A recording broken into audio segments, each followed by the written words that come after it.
My husband cheated on me with 17 men, and he is asking me for forgiveness. My name is Sara. I am 38 years old. I am married with 4 kids. 20 years ago, I married my husband in the traditional way.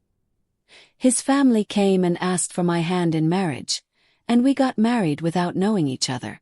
After marrying him, I started loving him deeply. I even became obsessed with him because he was such a great man. We lived in one city, but his job was in another city. He worked in hotel management. He would go there for 25 days and then come back to stay with us for 5 to 7 days. We continued living like this for years. For 7 years we lived the best life ever with our 4 beautiful kids. I am a beautiful woman. Take care of myself. I do my nails, wear nice clothes, and always smell good for my husband. I am responsible for the kids. I take care of them, cook for them, do the laundry, clean the house, and do everything in the home. He only provides for us and makes sure we are comfortable. 3 years ago he came back from work and said, "You know what, let's go for a vacation together with the kids." The children and I were so excited. We were happy that we would finally spend time together as a family. We went to a resort and were having a blast for the first couple of days. We were all swimming and he was playing with the kids. Everything looked perfect. One day I had to go back to the suite because I forgot something there. The kids were in the pool playing with their dad. I went inside, took what I needed, and as I was about to leave, I saw my husband's phone ping. He had left it in the room. I picked it up so I could take it to him. Then a message popped up. Shocked me. I knew it was none of my business, but I don't know what came over me. I opened his phone. He had never given me any reason to doubt him before. I was not even feeling suspicious. I just opened it. As I started scrolling, I saw so many messages on different apps. Hundreds and hundreds of messages between him and different men. I was confused. I did not know what was going on. I just kept scrolling. Nothing made sense to me. All the messages were inappropriate and disgusting. I tried to convince myself that maybe they were just work partners and nothing was between them. But then I saw a thread from someone. I did not want to open it, but I did. What I saw made the ground where I stood start shaking. I do not know much about these things, but I was sure the person he was talking to was gay.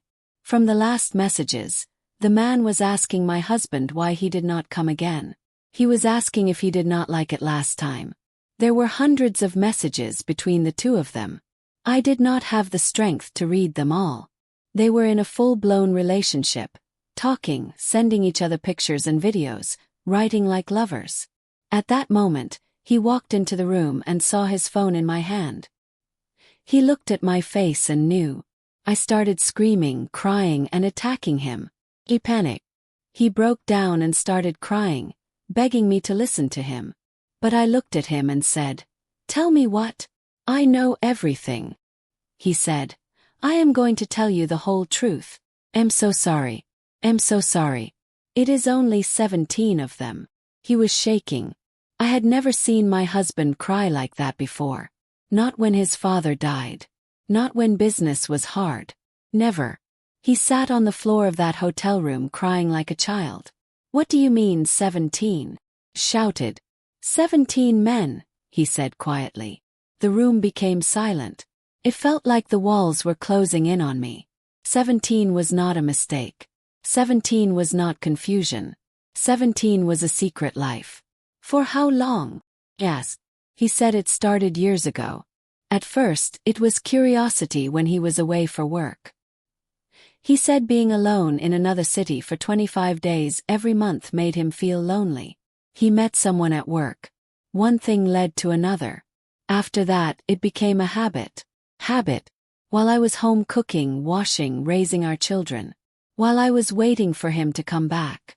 While I was dressing up and smelling nice for him. He said he was confused about his sexuality. He said he loved me. He said he loved our children. He said he never wanted to leave us. He said those men meant nothing. But I asked him, if they meant nothing, why were there so many? Why were there pictures? Why were there messages like lovers? He had no answer. That night I did not sleep. I looked at my children sleeping peacefully, and I cried quietly so they would not hear me. For years I thought I was lucky. I thought I had the perfect husband. I thought if I was beautiful enough, clean enough, loving enough, supportive enough, I would always be enough. But that night I learned something painful. You can do everything right and still be betrayed. His choices were not because I was not beautiful. They were not because I did not cook well. They were not because I did not take care of myself. His choices were about him. The next morning, he begged for forgiveness again. He said he would change. He said he would stop. He said he would go to counseling. He said he did not want to lose his family. But forgiveness is not just saying, "I forgive you." Forgiveness is rebuilding broken trust. Forgiveness is healing. Forgiveness takes time. And sometimes forgiveness does not mean staying. For weeks, I could not look at him the same way. Every time his phone rang, my heart jumped. Every time he left for work, my mind imagined things. Every time he touched me, I wondered if he had touched someone else the same way. That is what betrayal does. Changes how you see the person. Changes how you see yourself. But in the middle of my pain, I learned something important. Love alone is not enough. You can love someone deeply, but love without honesty is dangerous. Being a good wife does not guarantee a faithful husband. You can cook, clean, dress well, pray and support him, and he can still choose wrong. Never lose yourself in someone. I said I was obsessed with him, and that was my mistake. A woman must love, but she must also keep her identity. Silence helps secrets grow. If something feels wrong, talk about it early. Forgiveness is your choice, not pressure. Do not forgive because of shame. Do not forgive because of fear. Forgive only if you see true change and you are ready. Protect your health. When there are many partners involved, your health must come first.